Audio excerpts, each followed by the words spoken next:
Tracfone uses Verizon's voicemail system for reliable message handling. To set up voicemail, dial star 86 from your Tracfone. Follow the automated prompts to create a personal greeting and set a 4 to 6-digit PIN.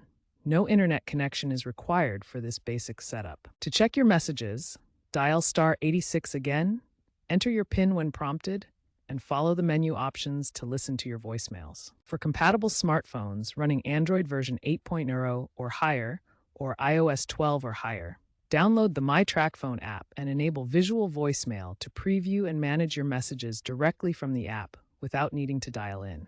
If voicemail isn't working, ensure call forwarding is enabled by dialing star 004 star 1 hash. If you forget your voicemail PIN, you can reset it through several secure methods.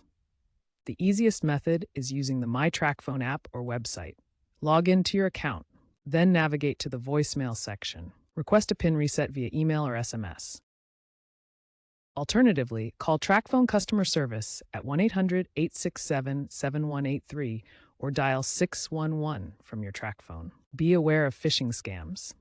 Always reset your PIN through official Tracfone channels only. Tracfone now uses two-factor authentication for app-based changes to improve security. Remember, your PIN is crucial for voicemail privacy and security.